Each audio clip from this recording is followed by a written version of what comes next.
Hello viewers, इस channel के नए वीडियोस के लिए सब्सक्राइब करें और बेल आइकन दबाएं। हेलो व्यूअर्स, स्वागत है आपका आपके अपने चैनल सुरीले गीत संगीत में। आज मैं आपको गणेश जी की तिलकुट्टा वाली कहानी सुना रही हूँ। माघ महीने में विशेष रूप से संकट चतुर्थी व्रत के दिन गणेश जी की तिलकुट्टा वाली कहानी को जरूर सुने। इस कहानी को सुनने से गणेश जी बहुत धन संपत्ति देते हैं। विधि विधान से गणेश जी की पूजा करें, हरी हरी दोप चढ़ाएं, 11 बार ओम गम गणपतये नमः मंत्र का जाप करें और कहानी सुने। अब मैं आपको कहानी सुना रही हूँ।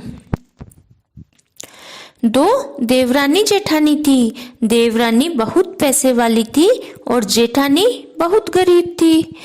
जिठानी गणेश जी की बहुत सेवा पूजा करती थी। जिठानी अपनी देवरानी के आटा पीसने जाती थी।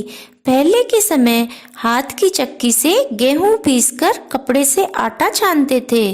तो देवरानी जब कपड़े से आटा छानती, उस कपड़े को अपने साथ घर ले आती थी और उस कपड़े का आटा झाड़कर अपने पति को पानी में घोलकर पिला देती थी। एक दिन देवरानी के बच्चों ने देख लिया और माँ को आकर बता दिया कि माँ, ताई अपने आटे के कपड़े को ले जाकर ताऊ जी को आटा झाड़कर पानी में घोलकर पिला देती है। यह सुनकर देवरानी को बहुत गुस्सा आया और जब अगले दिन जिठानी काम करने आई यानी गेहूं पीसने आई, तो उसे कह दिया कि शाम को जाते समय आटा छानकर कपड़ा यहीं रखकर हाथ धोकर जाना।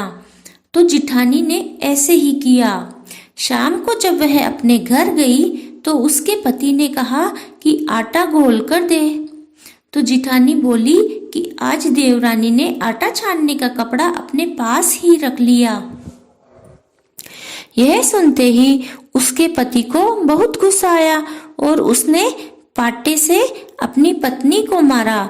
वह गणेश जी करती हुई रोती हुई सो गई। थोड़ी देर बाद गणेश जी आए और उससे पूछा, क्या हुआ, तुम रोती रोती कैसे सो गई? तब वह बोली कि मैं देवरानी के से आटा छानने का कपड़ा लाकर मेरे पति को पानी में आटा घोलकर पिलाती थी, लेकिन आज उसने कपड़ा अपने पास ही रख लिया, तो मैं अपने पति को आटा घोलकर नहीं पिला सकी, इसलिए मेरे पति ने मुझे बहुत मारा। तब गणेश जी बोले कि मैं तो आज घर घर में तिलकुट्टा खाकर आया हूँ, तो निमटने यानी फ्रेश होने का मन हो रहा है, तो कहाँ निमटूं? उसने कहा कि महाराज, खूब जगह पड़ी है, चाहे जहाँ निमट लो। गणेश जी निमट कर बोले कि निमट तो लिया, अब पहुंचू कहाँ पर? तो उसने गुस्से में कहा कि मेरे सर के पहुंच लो। गणेश जी ने सिर पर पहुंच लिया और अंतर ध्यान हो गए। जब वह उठी तो सारे घर में हीरे जगमगा रहे थे, धन ही धन हो रहा था। तो यह देखकर वह बहुत खुश हो गई और उसने गणेश जी को प्रणाम किया और सारे हीरे मोती धन आदि को इकट्ठा करने लगी। तो देवरानी के जाने में देर हो गई। देवरानी ने अपने बच्चों को भेजा कि जाओ देखो बच्चों, अभी तक ताई काम करने क्यों नहीं आई? तो बच्चे ताई को देखकर आकर बोले कि माँ, ताई के तो बहुत धन हो रहा है, उसे इकट्ठा कर रही है। देवरानी भागी भागी जिठानी के पास गई और बोली कि तुम्हारे पास इतना धन कहाँ से आया? तो जिठानी ने सारी बात बता दी। इतना सुनकर देवरानी दौड़ी दौड़ी घर पर आई और अपने पति से बोली कि आप मुझे पाटे से मारो।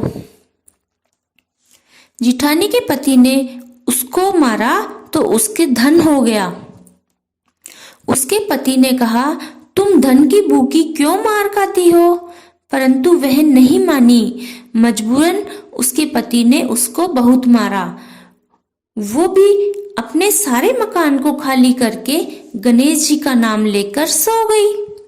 गणेश जी महाराज आए और उससे बोले कि मैं कहाँ निपटूं। तब देवरानी ने कहा कि महाराज, उसके तो छोटा सा घर था, मेरा मकान तो बहुत बड़ा है, आपकी इच्छा हो वहीं पर निमट लो।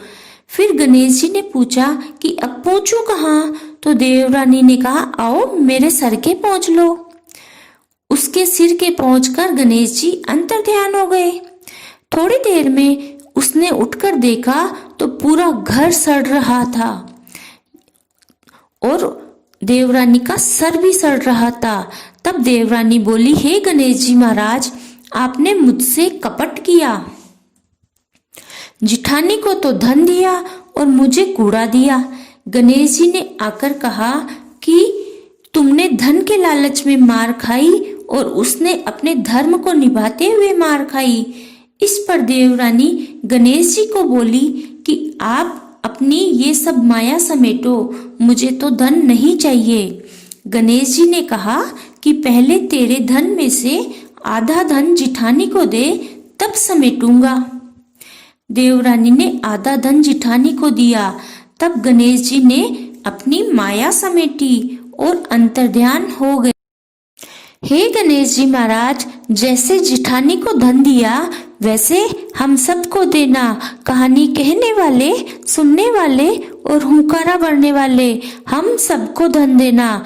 बोलो जय गणेश जी महाराज की।